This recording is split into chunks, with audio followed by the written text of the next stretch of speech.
What's up, everybody? It is DaYDreaMz. Thanks for coming back to the channel for another Clash of Kings video. If you're new here, please hit that red subscribe button down below. We do daily videos here on the channel. Before I get started, guys, I want to let you guys know I'm going to be doing the Ancient Battlefield live stream here in about an hour and a half. That's 8 p.m. Eastern Standard Time. It's the start of the Ancient Battlefield. I like to do these streams every 2 weeks. They fall on a Wednesday now, so it's a pretty cool mix-up because I usually do the Dragon Campaign streams and Kingdom Conquest streams on the weekends, but now we got a Wednesday stream every 2 weeks, so 8 p.m. every 2 weeks we do the Ancient Battlefield stream. Make sure you come.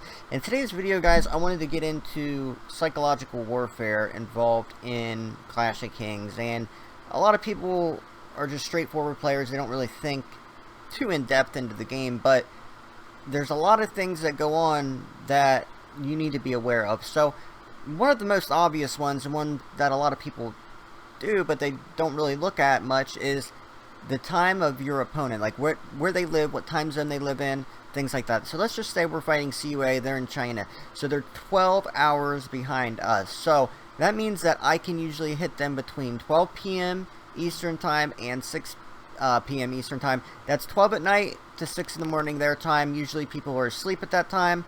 You might find a couple night owls, but you can usually get in, get some resources, and get out before they can really do anything. Or zero someone. That's a great time to do anything that you need to do. And then, of course, each opponent's going to have a different time schedule. But you also want to get in and find out more things. Like, just an example, I tried to, you know, not really get in with spies, because I don't mess with spies, I don't like them.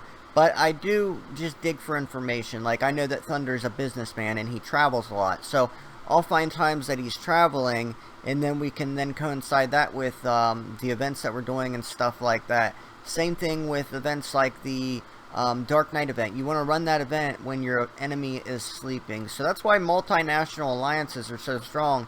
Like AOK, for example, is we've got people from all around the world.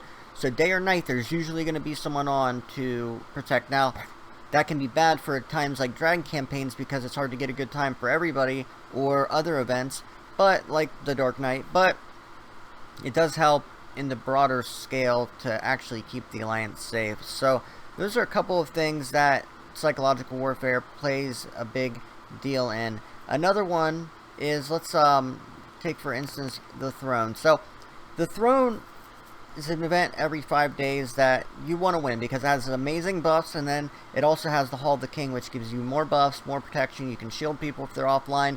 It just is a massively important thing to hold. So let's say we're going for the Throne. Now, with the super rallies and everything, it's really hard because you can just get into the super rally war and keep losing and keep losing and keep losing. So you have to play a little bit of psychological warfare. You're going to have to figure out when your enemy is going to be going to sleep and take the Throne about an hour before then. So for us, we like to take the Throne between 9 and 10 p.m.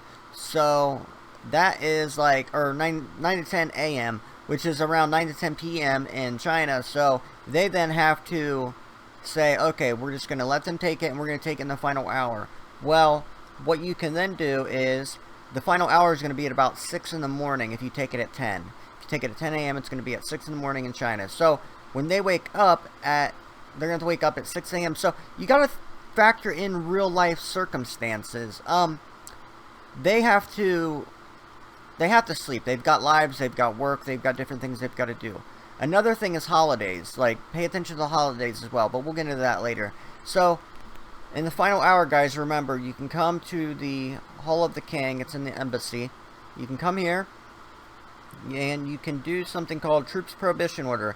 So if you can make the Throne go to the final hour, for the final hour for 50k silver, which isn't much, you can do the Troops Prohibition Order, and that makes it to where one person cannot attack for 1 full hour. So at 1 hour, 4 minutes, 59 seconds, set that, and then that person cannot rally. Now, if they have 2 super rallying people or 2 people with stronghold wars, it's going to be a little bit more difficult, but at least put that on the strongest player, and that will definitely help you.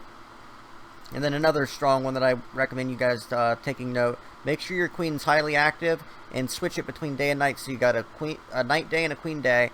A night queen and a day queen. So that way you can keep people shielded. If they forget to shield, for 50k silver, you can put a shield on them. So it's very important. Very, very, very important. So what I was getting at is if they wake up in the morning, you got to remember real life circumstances. They've got work, they've got to do this, they've got to do that. It's really hard to get everyone awake. So by the time they wake up, they're probably not going to get a full rally together. So that's an easy way to win the throne. Now, another thing is holidays. Pay attention to your enemies' holidays, what they've got going on. You can just do a Google search and find out, you know, what days they're going to have off work. So that way you can, like, focus. Like, you know, if you're from another country and you're fighting Americans, for instance, it's like Labor Day, people are going to be out with their families, Memorial Day, of course, Christmas, 4th of July. Different events where you know people are not going to be online. That's going to be your time to attack. So pay attention to all this type of stuff. Have a look into Google and just find out if you're fighting Indonesia, look up their holidays. India, look up their holidays. Arab nations, look up their holidays. Like, they just had the, I believe it's EID Mubarak. It's like a holiday they have. It was just not too long ago. So there's just so many different events and stuff. You got to pay attention to real life circumstances, and that's going to help you a lot. So I personally don't mess with spies and stuff, guys. It's not really my deal, but of course you can get into the spy game. You can plant castles, like, you know, say you get someone that quits your alliance, or, you know, they're going to quit the game, and you can pick up their castle, they give it to you. You can then, like, pretend that you can rename it, random port it, wait a week or so, and then apply to the enemy alliance, and just pretend that you hate your alliance, and you can get in that way if you like to play the spy game. I personally do not. I know people that are really good at it.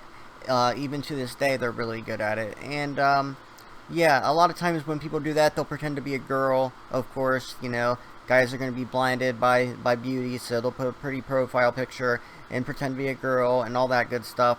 I'm not a spy master, but I know enough about it to where I'm not going to get caught up in it. So there's a lot of that going on. That's why a lot of different countries, I'm not going to, like, call people out or call different countries out, but you know who they are.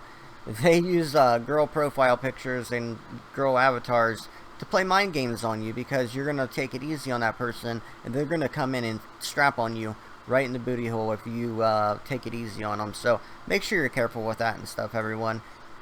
You got to be careful with it. So I'm probably forgetting, I've got an alarm going off. I'm definitely forgetting a lot of psychological warfare things, but those are just a couple of them that I wanted to make sure you guys understand about the game, because it's not something that I've ever talked about on the channel, really, and it's something that a lot of you probably don't take into consideration, to even the time zone factor. So a lot of times for me, I like to attack at night because that's when I'm awake, but that's when CUA's awake. They're going to be able to shield their farms, they're going to be able to do all that. And a lot of you have been asking me how to deal with bot farms. Like, there's a lot of people running bot farms. It's literally just part of the game now. Obviously, Clash of Kings do not have a way to stop the bot farms, so it's just a part of the game, guys. So you're going to have to shut down the bot farms by attacking them literally every day. You're going to have to just keep attacking them. They'll keep healing the troops. Once they heal the troops, hit them again. Just keep attacking non-stop. And I believe they have a mechanism where they can recall if they see they're being attacked. So one thing you could do to combat that is send marches. When you see them going to tiles, just send to the tile and get to the tile before they get there. So, like, send cavalry or something. You know, 50,000 T9 and T10 cavalry, or even T7, T6 cavalry will take out some T2 and T1 farm troops. So you've just got to keep smashing those farms, guys. Do not let them get the farming advantage. That's like getting the elixir advantage in Clash Royale. You cannot let anyone get that kind of advantage on you. So you've got to shut down the farms early. If they're pay attention to who's, like, not very smart with emptying their farms. And another thing, make sure that you're doing crop rotation. You're not attacking. Okay, so there's difference between, okay, this is important. There's a difference between someone that's a threat, like CUA, and someone that's not a threat, like in our kingdom, the Russians, the RUT Alliance. So I'm going to shut down the Chinese farms. I'm going to be hitting them every single day, crushing them. I'm just trying to knock those farms out. I want them to stop farming. I just want to wipe them out. But RUT, for example, who are not a threat, you want to make sure that you nurture them, and you only attack it like once a week. So make sure your members aren't over farming and over, because then people are just going to leave the kingdom. You want a healthy kingdom, so you want to rotate. You want to hit one alliance one day, another alliance the other day, or every, you know, few days. You don't want to overfarm, because if you got people constantly being savages and attacking everything every day, there's going to be no balance, everything's going to get burnt out, and it's going to really hurt you guys in the future. So be very, very careful with that. That's something that you've got to be careful with.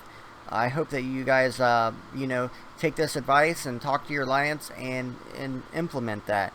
But you definitely don't want to, you know, overfarm people. That's a very big tragedy.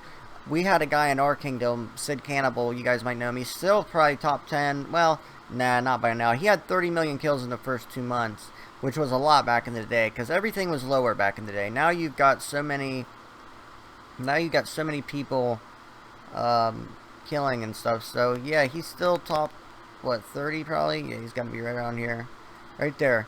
Still 31st in kills, and hasn't killed anything in a year. So that should tell you something about this guy, Cannibal. Yeah, he was a savage. But the thing is he was killing stuff from day one. He built a level 16 castle in the first day, and he was hitting like level 5, level 6, level 7s all over the kingdom, and that makes people leave. You want people to stay in your kingdom, guys. You want to keep control, you want to be smart, but you don't want to run people out. That's the worst possible thing you can have in your kingdom, and it happens far too often. So yeah, that's just a couple of things that I can think of. The reason I actually thought of this video is I was doing, I'm doing the Throne War in Kingdom 1555, and we've got to take it from the Chinese there at 10 in the morning, so that way by the time they get around to it, it'll be like 6 in the morning, and I don't think they're going to wake up. Plus, it's like a Chinese holiday right now, so it's the perfect time to take it. Pay attention to holidays, pay attention to events. Hope you guys come to the live stream here in about an hour. I would love to see you guys there. We'll have a really good time. Everyone's going to be there. Should be fun. Hopefully I can get on a call with Brody and King G777. So thank you guys so much for watching. Remember that teamwork makes our dreams work. I'll see you guys later on with another video. I'm doing 2 videos tonight plus a stream and a Clash Royale video. Not to mention, the Make Clash of Kings Great Again movement will be started here very soon. I gotta see when the developers are going to be back in the office, because if there's only a couple people at the office, the impact's going to be small. Like, sure, they'll tell their friends about it. Hey, we got swarmed by thousands of comments, but it's not going to make the impact as if they're all there. I want them to be hitting the red alert button when they see this coming. So thank you guys so much. See you at the live stream here in about an hour. Peace. Hey, what's up, guys? It's DaYDreaMz. I wanted to say something before this video shut off. Leave your psychological warfare tips in the comment section, because I'm forgetting so many things right now, and there's a lot of different intricacies with war and stuff that I could have added, but this is just stuff. I do all these videos off the top of my head, so please add your favorite psychological warfare tips in the description or in the comment section, and we'll have a discussion down there. So thank you guys so much. See you at the live stream. Peace.